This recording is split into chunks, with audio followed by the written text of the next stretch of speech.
Hello students, welcome to the video lecture series on electrical installation, maintenance and testing. In the last few videos, we have discussed the condition monitoring of transformer and induction motor. In today's class, we are interested for testing of power cables. So under this unit, so it is a 4B, second part of the unit number 4, and in this we will discuss the causes of cable failure, the fault location methods and remedial actions, and testing of a transformer. So that is the name of our course, electrical installation, maintenance we have done, maintenance and condition monitoring we have done, and we are interested for the testing now. So they have taken the two components or the two electrical equipments, power cable and the transformer. Now we know that the purpose of power cable is to transmit the power from one end to another end. No doubt we are using the power cable in the underground system. We can use the power cable or the transmission conductor for the overhead system also. So every system has its own advantages and disadvantages. So let's say we are interested for the underground cable. No doubt to flow the amount of power via underground cable is a challenging path. It's a challenging process. But to, let's say, if we are using the power cables, so this is the picture of power cable which we have seen for the purpose of transmission. Yes, so you can see this is the armor surrounding to the conductors, and you can see this is the sheath, lead sheaths, and these are the conductors. Yes,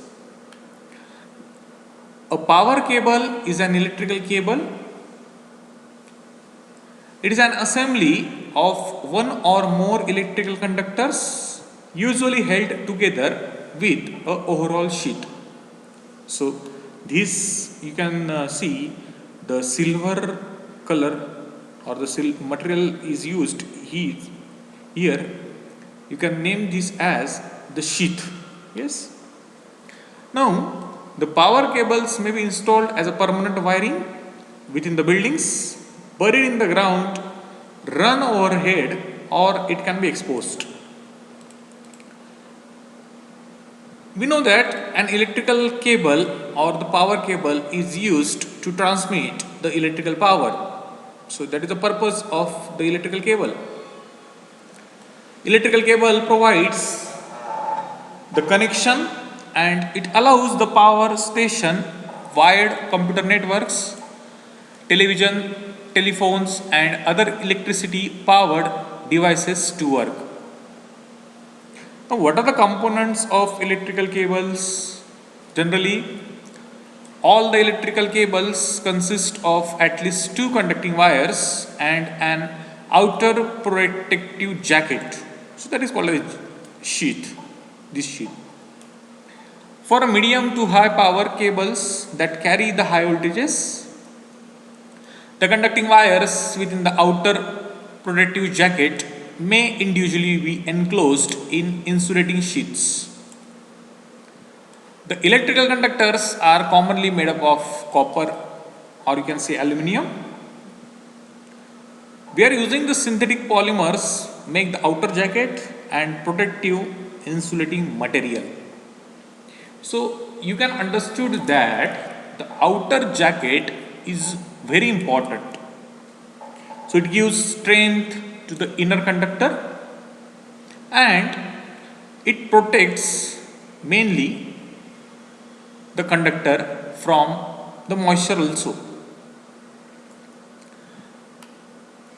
Here you can see the inside structure of the electrical power cable. So here these are the conductors which are made with the copper or aluminium. This is the inner sheath which is surrounded to the conductor. This is the armor to give the mechanical strength, and this is the oversheath. Yes, so you can understood that there is a lot of protection to these individual, you can say, the conductors. That's the reason we can bury these conductors or electrical power cable in the underground easily. No doubt this has its own advantages and disadvantages also. So let's say we are interested for the advantages. The power cables have inside the conductors and outer covers like insulation system, fillers, armoring, serving, etc. The power cables are used for various voltages up to 11 kilovolt. Let's say the power cables are laid on cable racks. So firstly we have to dig the path where we have to lay the conductor, and then we have to mount the cable racks, and on that cable racks we have to use, or we have to mount, or we have to lay the power cables. There are several types of power cables depending upon the type of insulation and configuration of conductors, insulating, shielding, etc. So these are the advantages of power cable. In the next class we will discuss the types of power cable, and we will discuss the testing of this power cable. I hope you understood this electrical power cable introduction, the structure and the advantages. Thank you. God bless you all.